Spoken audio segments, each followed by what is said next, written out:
It's been a hard day's night, and I've been working like a dog. Are you ready to get down to business? Join seasoned entrepreneur, community leader, and Army veteran Scott Shalom Klein, who will take you behind the scenes with those who work in America's small business scene and speak with leaders making an impact, creating jobs, and telling their story in entrepreneurship. So let's get down to business. On AM 560, The Answer, here's your host, Shalom Klein.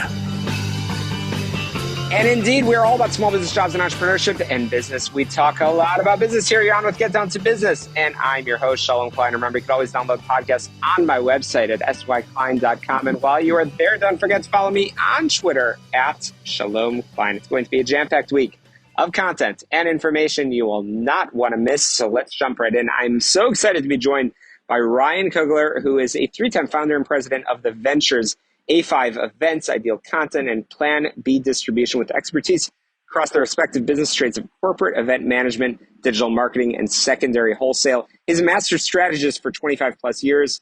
And again, a lot of success in the business world. And what I'm most impressed with is he's been able to balance that personal and professional blend. So I've got a lot to talk to you about. Ryan Kugler, welcome to the program. Thanks so much for joining us. Thank you, and hello. I'm looking forward to it. Absolutely. You've been featured on virtually every platform, so many shows in the past. Ryan, I always love to get to know the person behind the microphone. Tell our listeners a little bit about yourself and when you caught your entrepreneurial bug.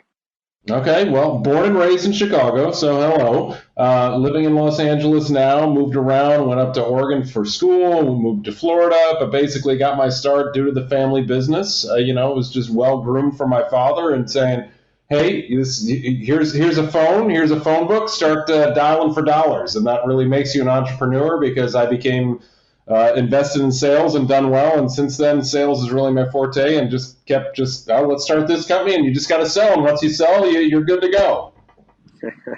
That's wild. And your career has had some very interesting twists and turns, which is interesting. You're a well-known figure in the film circuit. At the age of 13, I believe, you got started. So where did that interest come from?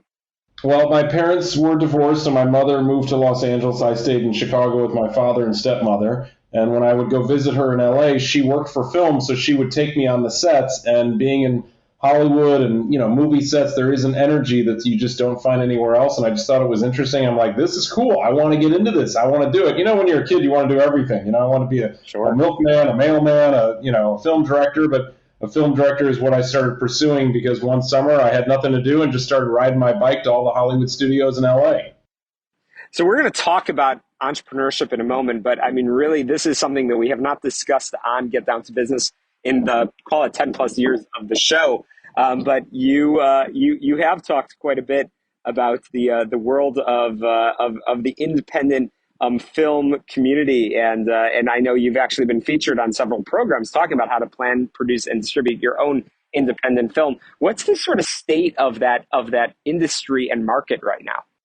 Totally different and not the same when it was when I started this, and when I even wrote a book about it, where back then it was distributing movies on VHS, a medium like DVD or VHS or Blu-ray, where today it's all about streaming and movies are made and it's all about where, what platform, what website can we put it on. So unfortunately, I can't really comment on today's times because it's much different, but I'm, as my entrepreneurship, one thing about being an entrepreneur is, to pivot. So when things start changing or going south, you got to pivot and find something new. And that is the key to entrepreneurship, I believe, which I've pivoted and then grown into 3 different businesses that are all in 3 different industries. To be an entrepreneur, not invest in the same thing, not have all your eggs in one basket.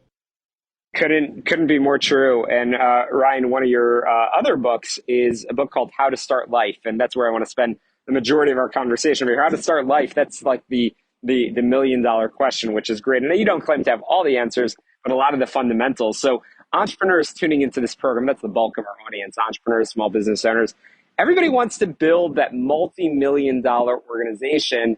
But one of the things I mentioned in your show intro is you've been able to balance your personal life. So are you saying it does not need to take 80 hours a week? It does not need to take 80 hours a week. I think I work 50 to 60.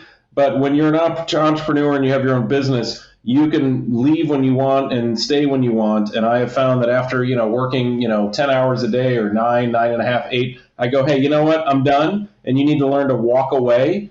Being an entrepreneur, as much as some people might disagree with me, but there's a certain point in the day where you just go, I achieved what I wanted today. I had a good win. This happened today. Let's walk away now. Because sometimes if you stay longer, then you might get that call or email that makes it all bad.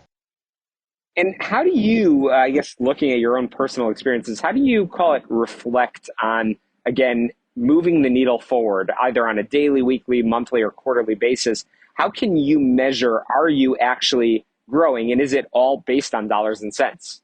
No, it's based on everything else in life, from your mental attitude to your happiness to the people around you. So, you always want to write your goals out for the week, for the day, whatever. And if you're achieving your goals, you're good. And this is something that I do. And I don't think it's done a lot with anyone. But if you actually write down, hey, this is the battle plan. This is what I'm going to do. This is what I want to achieve. Sure, it could be a sales number, or it could be just getting, a marketing piece out, or sending out an email, or having a conversation with someone where you just assign what you want to do and get it done. And then once it's done, leave for the day, walk away, refresh, restart the next day so that you do have your personal time to do whatever you're going to do.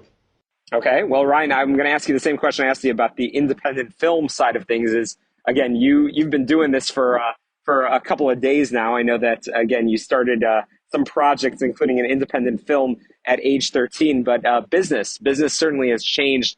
COVID over the past few years, all things have changed. Things like, it seems like there's always a crisis going on in the world. Are the principles of entrepreneurship and starting life, if you will, the same right now as it was when you got started? Yes, I would suggest anyone that's going to start life or just start a business or be an entrepreneur, you have to decide what you want to do and then go after it. You have to have the intention to do it and then really go. And sure, you can glamorize it and talk about it and write about it, but the key is go start doing it. That's the key. How to start life. Start. Go do it. A lot of people I interview, I have whatever kids of my own, and they'll say, oh, I want to go do this. Well, right, what are you doing to achieve that? Everyone gets a fresh idea in their mind about some business or some idea. Go make the extra effort and go do the steps to do it. So you get an idea, you want to start a flower shop? Start researching flower shops. Go on Google. How many are there? What are their sales? Go drive out in front. Go see what they're moving. What's the best-selling flower? Go walk in and learn about it. But you have to do something to achieve your goals and be an entrepreneur, not just sit there at a coffee shop and go, I'm going to have the biggest business or this or that. We talk about that all the time on the program. I know so many entrepreneurs that have spent years budgeting, and when it came time to actually get things started, they've budgeted and business planned out, and they can never actually get started. And then I've seen folks on the other side of things that, again, just pulled the trigger and just got started without that plan. And, Ryan, it's interesting. You are all about, again, that perfect balance about things and navigating the markets. But one of the things that you are an expert on, and I want to spend some time talking about, is how to manage when the time is up. You've been an entrepreneur. I know you started businesses. You've probably brought businesses to completion as well. How do you measure that? How do you look at that and make those decisions? Well, the business is a completion, I think, when someone wants to buy it from you, which is the best thing. And I think it is time to move on unless you have some deep down passion for it. But I think if someone makes you an offer and the price is right, that's great, because it gives you gives you an opportunity to springboard to the next thing. And I believe you should always be moving and doing other things. And, if someone comes and says, hey, I want to pay you this, great. Or if the business is dying and you're selling beepers, if any of the audience knows what a beeper is, and it's declining, I would say pivot and move out. Because during COVID, you brought that up. We had to pivot because we have an event business and no events were happening. So we had to immediately pivot to virtual events or just doing something completely different. But by having the other businesses that I had, being an entrepreneur, I just took the focus off the event business for 6 months, a year, 2 years, and focused on my wholesale business, which was doing well, supplying to essential retailers that were open. So you have to pivot. You have to learn when to move. It's kind of like watching a stock on the stock market. If it's going down, you need to sell or not. Absolutely. Ryan, I could talk to you for a long time, and you've shared so much already.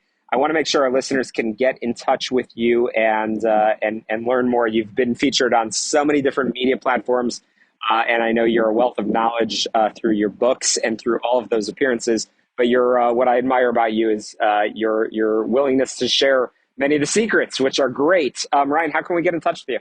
Thank you. Appreciate it. Always fun. Anyone can go to my website, ryankugler.com, RYANKUGLER.com. And from there, it will take you to one of my businesses. If you're looking to wholesale, if you need help with an event, or you just want to whatever, there you go. It's the best way. And I always put my phone number on there if someone wants to email or just call. Absolutely. Well, thank you so much, Ryan. Appreciate it. We'll link in our show notes as well. Looking forward to our continued conversations and bringing you back onto the program real soon. That's a wrap for us. Here, we're going to be back with some more great entrepreneurs, some great advice and information for all of you. As always, get on my website, syklein.com. Don't touch that dial. We'll be right back and get down to business.